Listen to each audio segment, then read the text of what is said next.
even if it was not so obvious before the war that natural environment was a absolutely crucial part of people's life. But after this kind of deliberation, when people came back to their completely destroyed settlements, what kept them to continue their life, actually their land attachment and their attachment to their natural environment.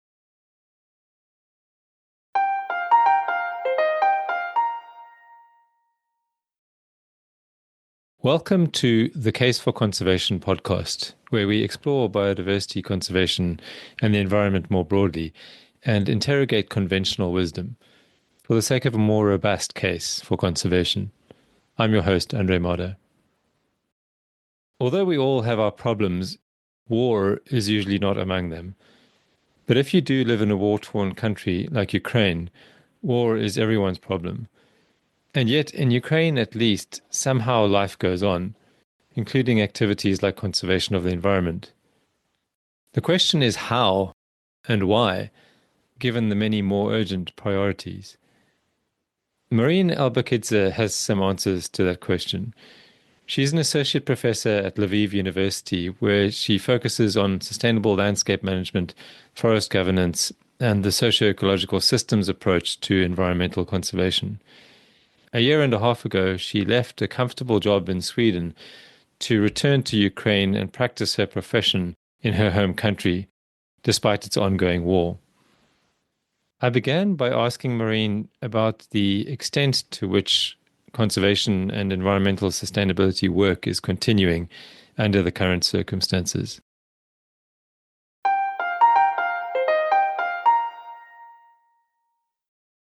The Russian war in Ukraine actually really disrupted many conservation and environmental programs in Ukraine, of course, because many conservation programs have been cancelled or paused. Then the staff and researchers who were involved in conservation, they are maybe in military service, or some probably moved out from the areas which are currently occupied. And also another issue is that the access to the environmental information to do monitoring, for example, also is restricted. But what happens in Ukraine that some NGOs, like that civil society became very active in doing all kind of conservation work. For example, NGOs, many NGOs have become very powerful during the war time, and they do a lot of to continue conservation work, and they shift somehow from long-term environmental planning to emergency ecological damage assessment, and they do it every day. This kind of documentation of war-related environmental crime, and also they involve in ecosystem restoration in liberated areas. For example, Eco-Action, there's a very strong NGO, Eco-Action, in collaboration with Greenpeace. They developed this kind of environmental damage map when they try to use scientific-based information to monitor all these environmental crimes and all damages, environmental damages. Then also some NGOs are making efforts to help people who are in occupied areas due to different reasons, and trying to do also conservation work, even if it's almost impossible, but they're making efforts to help them professionally, but also provide some humanitarian aid as well.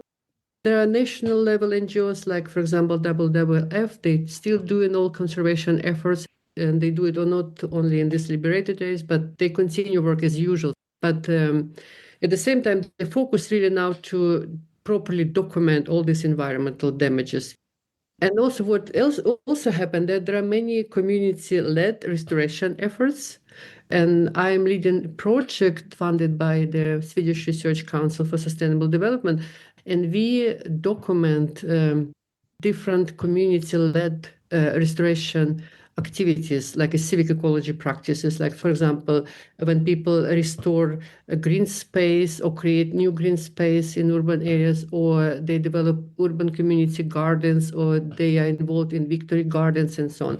And it became extremely important. We documented so far 27 different initiatives, but much more. We interview people, the reasons why they have been involved in different activities and so on. There is also another important development. It's the small-scale farmers in Ukraine are becoming extremely important in food production. And I could say that many of them are agroforestry farmers, which do environmentally friendly farming. And this is also very important. And the number of such farmers has increased during the wartime dramatically because they try to get this niche because the large food production companies they have suffered a lot during the war because they need this logistics which was destroyed. But small-scale farmers, they're more flexible, more adaptive, and therefore the number of these farmers has increased also. And it's also some kind of beneficial for the environment.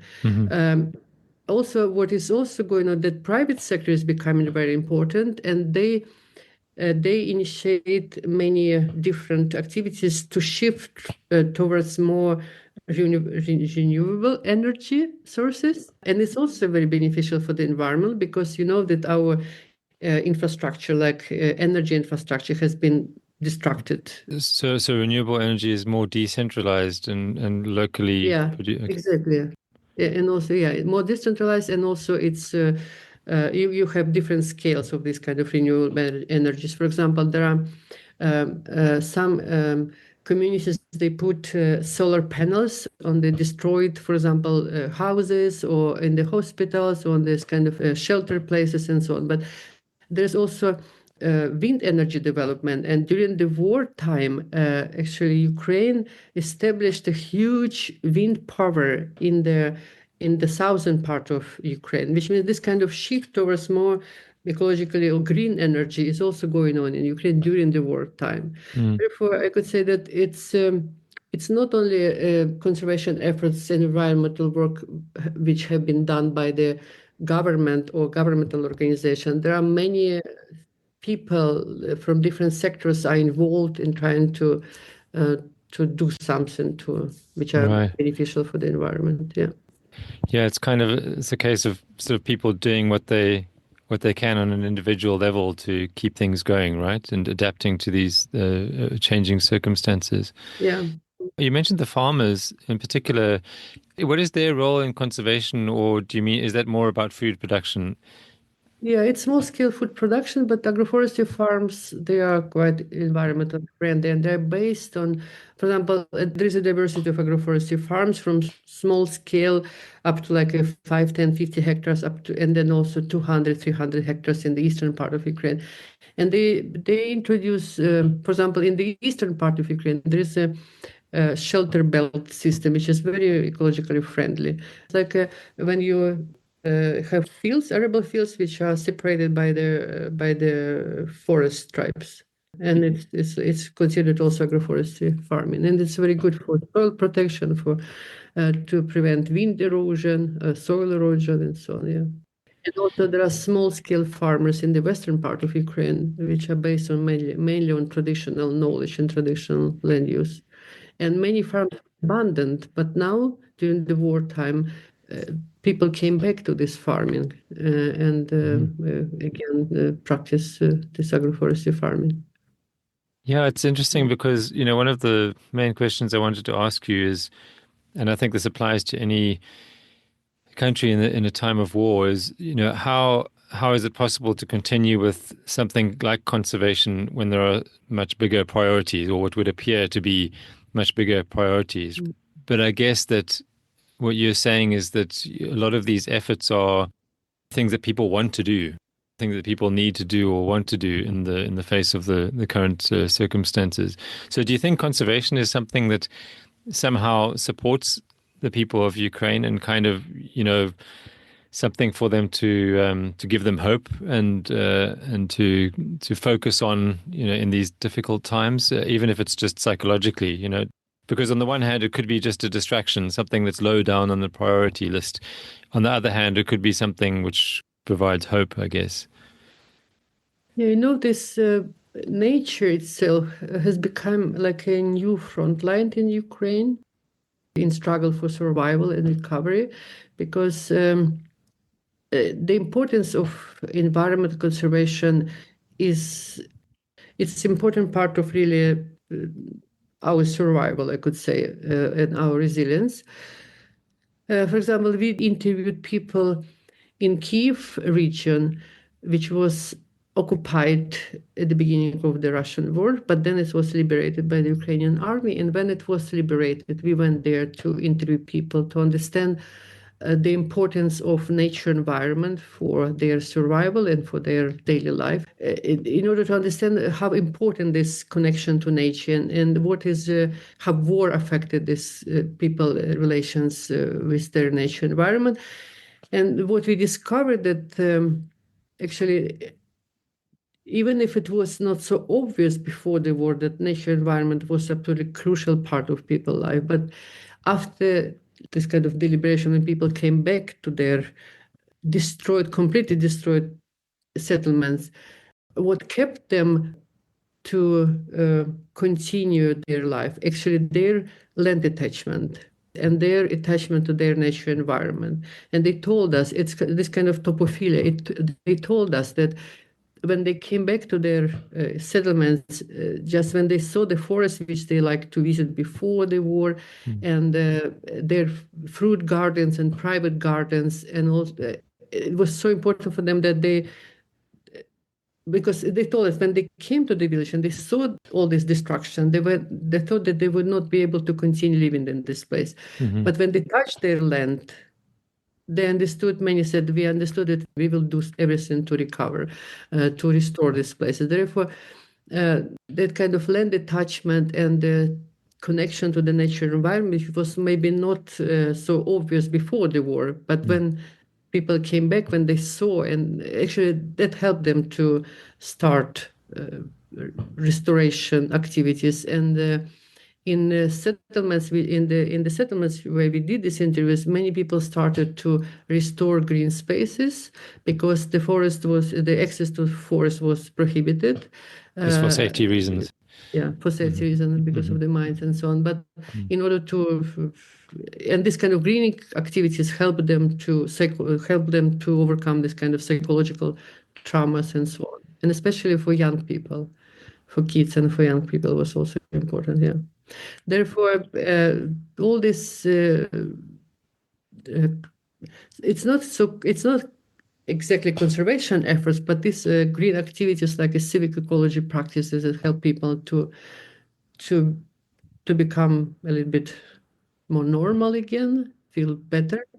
And therefore this environment, and it's obvious that, and it's also clear that healthy environment are healthy people. Therefore, in the western part in Ukraine, there are many efforts to maintain healthy ecosystems because many people were displaced from eastern part to western part, and it's high pressure on ecosystems. And for example, WWF worked hard to sustain ecosystem, trying to some kind of reduce the pressure and control the use of natural environment in the western part of Ukraine, control somehow.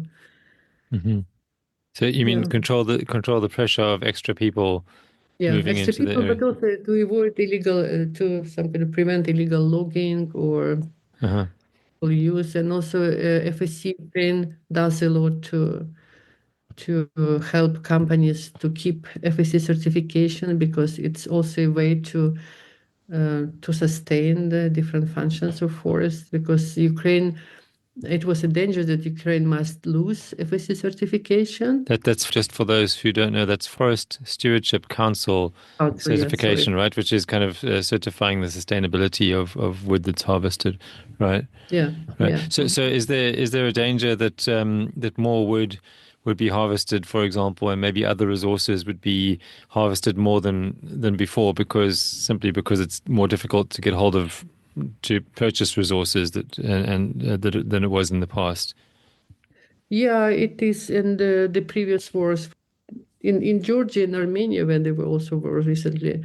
There are many evidence that actually the war provoked illegal harvest, illegal use of natural resources, and Ukraine does a lot to prevent it. And again, if this forest certification actually helps to mobilize foresters to control the use of forest resources. Yeah. Maureen, what has been the damage to biodiversity and ecosystems so far in Ukraine? Understandably, that's not the main thing that's focused on in the news about the war. But I think it's quite difficult for people to imagine. Most people, the vast majority of people, have never seen anything like that in their lives before, so they don't have any idea what kind of destruction is let loose on the landscape. But can you give us some idea of that? Yeah, it's actually, you're right, it's very hard to assess properly the damage. But so far, for example, according to the Ministry of Environmental Protection and Natural Resources of Ukraine, over 30% of Ukrainian protected areas, it's like 3 million hectares, have been directly affected by the war. These areas are in the occupied areas and they're completely destroyed. And many of these areas were included in the Biosphere Reserve, UNESCO Biosphere Reserve network. There are also wetlands of international importance, like Ramsar sites, and also the areas which were candidate for Natura 2000. It's a huge damage. And again, the Ukrainian NGOs, they're trying to document properly all these damages. In the partnership with international organization, they have access to satellite images of proper resolution and so on, and they try to really provide evidence based on the science to document everything. But also there are many other damages. For example, there are many fires, forest fires, and also there is a deforestation because of the war in the areas which are not occupied, but in this kind of combat zone, even far from the combat zone. There's a huge pollution of air, soil, and water. Again, not even in combat zone, but across Ukraine, because it's it's bombed across Ukraine. We have all part of Ukraine regions have been suffering, and also and there are many mines across in different parts of Ukraine, and therefore I don't know when we could actually restore our environment. It might take decades to completely restore it. Yeah.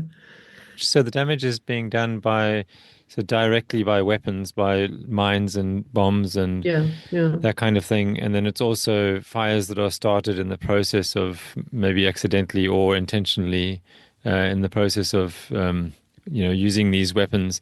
And then also you mentioned the pollution of soil and water sources. So there's all sorts of different ways in which this happens, right? Do you Yeah. know which is the main source of damage to large areas of the environment? I mean, it's hard to say because, for example, it depends how you assess it.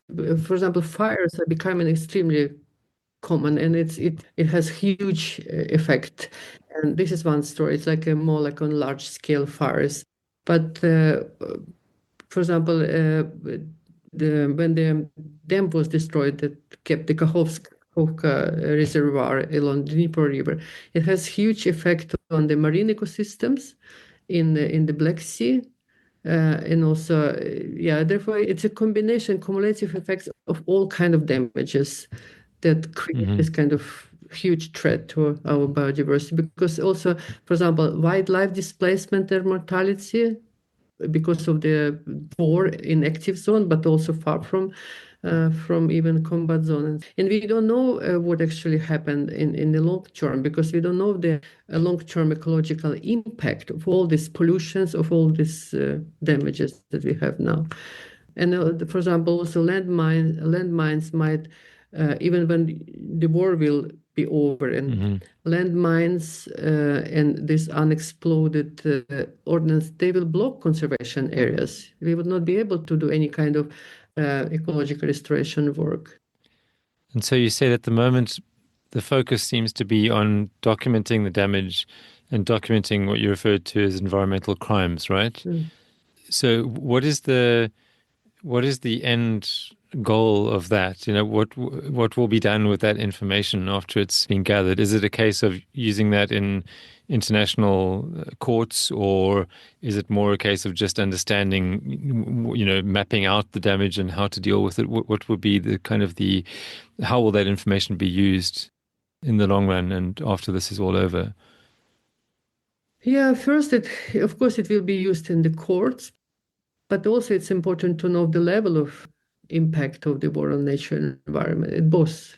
It's important for both directions to make Russia accountable, but also to understand the scale of work which should be done after the war is over.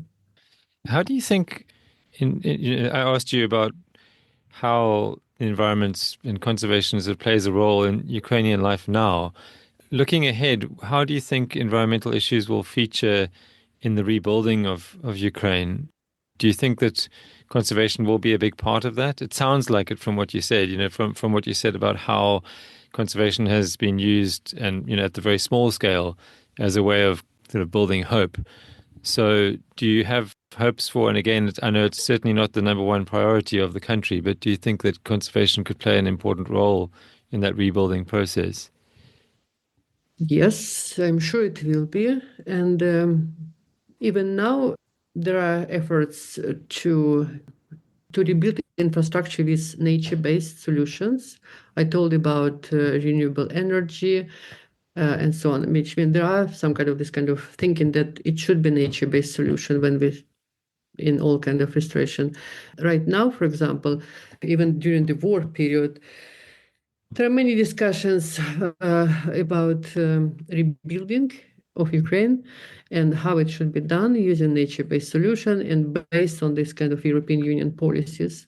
Therefore, of course, it will be considered, and there is I think it was a working group together with our government, and it was European Union, and our government developed guidelines of rebuilding Ukraine based on nature-based solution. And of course, it's like a vision. There are no concrete actions yet, but there is a vision that it's a way to go. But what is a problem that we have to have professionals who could do it, and might be a challenge to educate. Not a challenge, but we have to have a program to educate new professionals who could do this restorative work. Right. In Ukraine. Well, you've been involved in doing that sort of thing outside of Ukraine, right? You're based in Sweden. So are you playing a part in that process? Is there some way that you're planning to assist in building that professional capacity within the country? Yeah, now we're in Ukraine. I'm working now in Ukraine, and I'm affiliated with Ivan Franko National University of Lviv. And we now develop a new master program on post-war landscape restoration. And if it is approved, then we will start. It will be English program, and we will start this education program. But it should be more. Such education program should be in many other universities in Ukraine. Also, IUFRO recently announced. It was a call for new task force, and we developed a task force on post-war forest landscape restoration, but it's more like a global approach. And it was approved, and I will be a coordinator of this IUFRA task force on post-war forest landscape restoration. And it's also a way to bring expertise from different countries, from different regions, to understand what are the main issues and how we could bring sort of more environmentally friendly restoration to Ukraine. Yeah.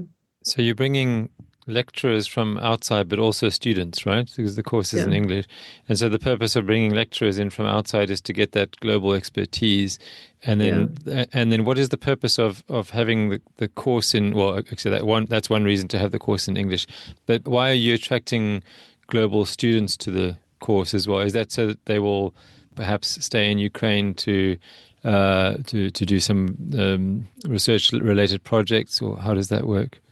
Yeah, the main idea why we decided to have English course is to bring experts, lecturers to Ukraine that could teach in English, not so much about English students, but as English-speaking students, but more English-speaking lecturers who could educate our students here. This is what the main reason to have it in English. Yeah. Okay. Sorry, this is a minor detail, but are you also going to be admitting international students, or is it really? Yeah, also, okay. Yeah. Right, because it'll be accessible language-wise, right?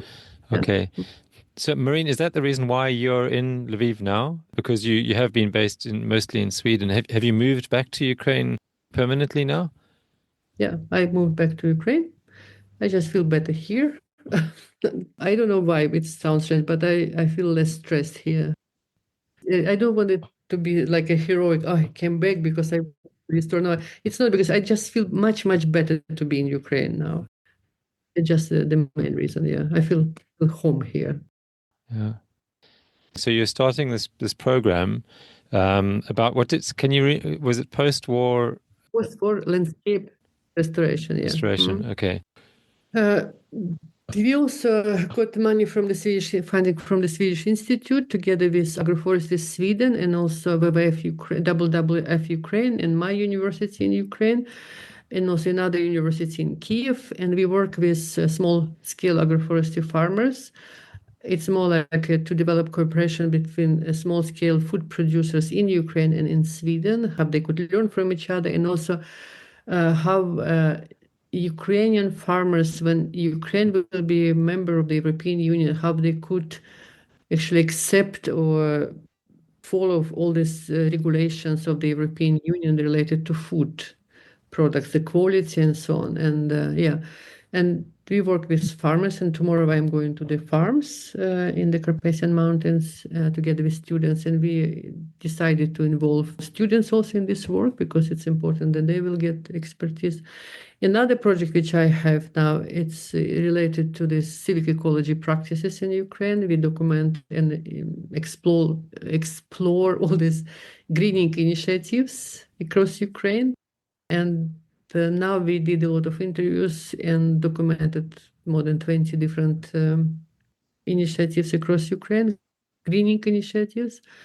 And then we really want to bring all these people together to understand how we could scale up all these civic ecology practices across Ukraine, which are extremely important in all restorative efforts that should be in Ukraine when the war is over. Yeah.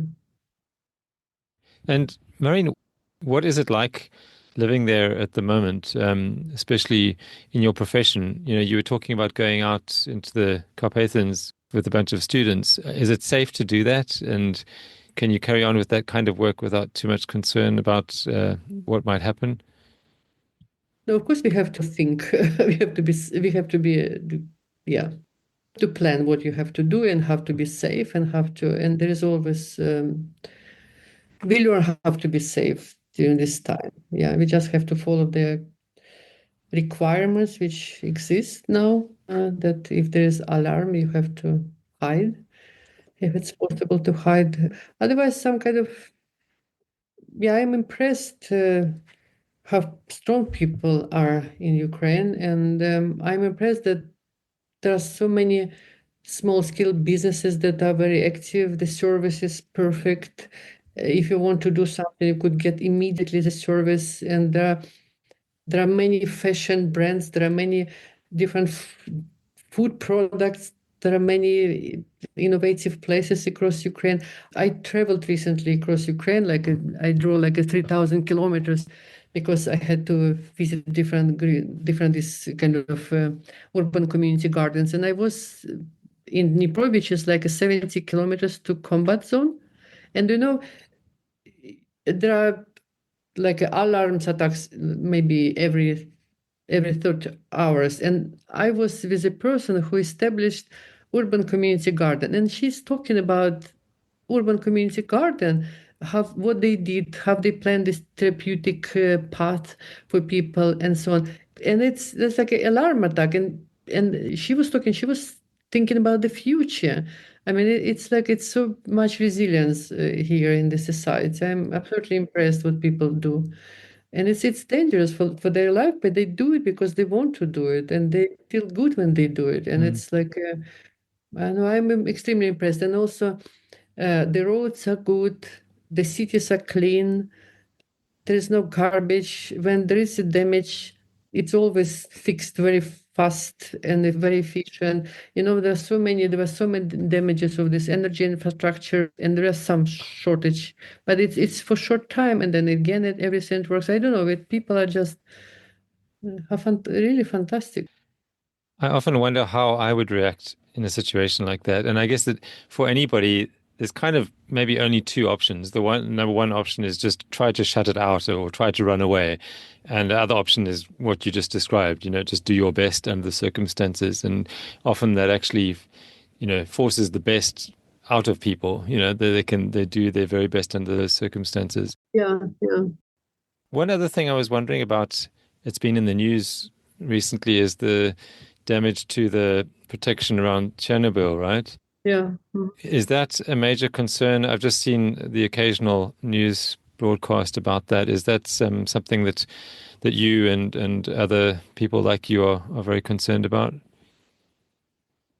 Also, we are Mm, concerned about so many things that this language sometimes it's, of course, it's a big concern also, but it's not the main concern probably now. hmm.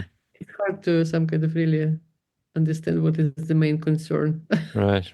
Mm, Yeah, I was just thinking, earlier on when you were talking about how people have reacted with the community gardens and that sort mm. of thing. That reminded me of Chernobyl. It's sort of a world famous incident, which I guess would, everyone in Ukraine obviously knows about it to some extent, and I guess that the memory, even if it's not living memory, but the knowledge and the memory of that incident, I guess makes people even more sensitive to environmental damage, than it does in most countries.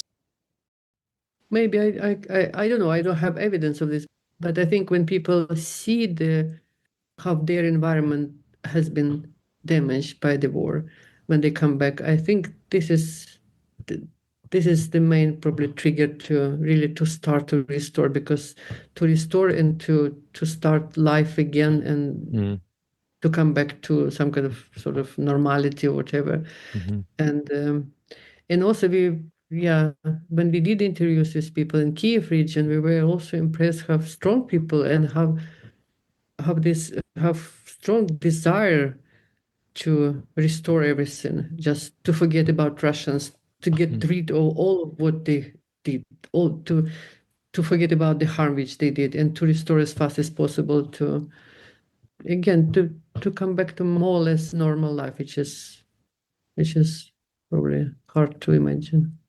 Yeah. Is there anything else that you think that we should discuss that we haven't discussed yet? I think the international cooperation is extremely important now also. Hmm.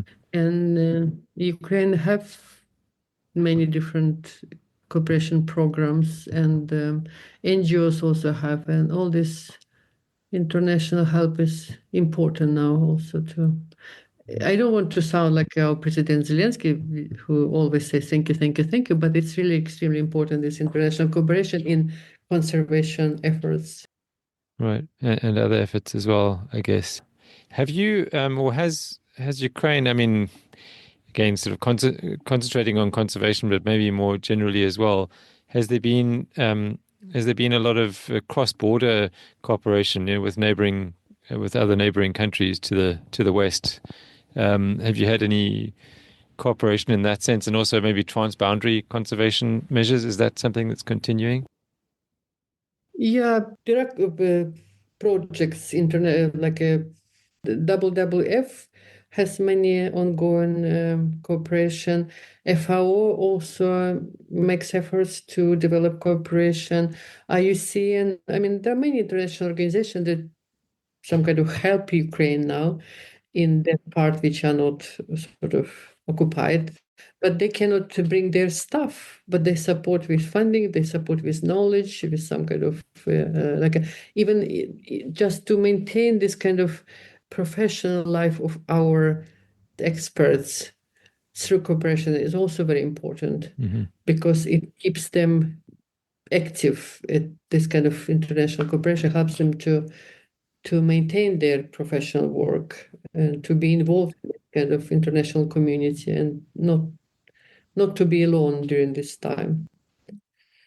I guess that when this is all over, there's going to be, you mentioned that there's international cooperation ongoing, but it's limited by the danger of being in Ukraine, I guess, or the perceived danger of being there. when this is all over, I guess that there's going to be a lot of interest in helping Ukraine to restore, whether it's ecologically or otherwise, right? And some of that is going to be genuine and sincere, and some of it is going to be conservation organizations wanting to be seen, to be involved. And have you thought much about that and how to deal with that? I mean, maybe it's, again, not very high on the priority list, but when it starts happening, I would imagine it's going to be maybe something that's worth preparing for, just who you work with and how you work with them. Because I would imagine that there's going to be a deluge of that kind of aid coming in, and some of it will be really useful and some of it maybe not so much. Yeah, I think we learn much during this time, during the wartime, how to work together, how to insist on what is important. But for example, again, I see many middle-aged people who become extremely active in environmental work and also this nature conservation, I could say, work. They're very important. They're active. They know what they want. They are within the civil sector, but what is going on also that they are trying to get seats in the regional administrations, and this is how they connect their expertise, which has gained during this 10 years of war, because the war started in 2014. And I see this kind of rotation of regional administration and many new active people with new knowledge. They become a member of this government, the regional government. I think this is a very extremely important trend. For example, we interviewed one young man. He was probably like around 30, who got education in Poland. And he was involved in planning of urban green space during the wartime in Lutsk. It's in the northern part of Ukraine. Now, how to bring public voice into the planning of green infrastructure. And there are many such cases when there's young generation of new professionals. They become a part of this of government, and also all these efforts to plan differently. And I believe that this is a way how Ukraine will be in the future, that there is a shift in professional there's a shift in some kind of that young people are becoming visible in our political landscape. And also there is now there's reformation in Ukraine. There's a decentralization reform in Ukraine when regions become very important in decision-making process, and the local communities have rights to decide how their land could be used. And I'm not sure that it might be implemented properly in all places, because you have to have capacity to make proper decision. But it's also a way that local people would be able to decide more how their land should be used and for what purposes and so on. And all these investors or who will come to restore Ukraine, they have to cooperate with local governments. But of course, it's a challenge, and we have to admit that it's a challenge to do properly everything in Ukraine.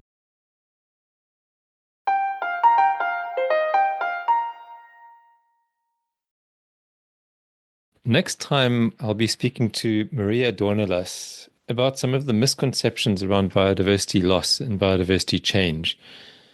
Over the years, Maria has written a lot about this topic and has attracted both high praise and severe criticism for her work.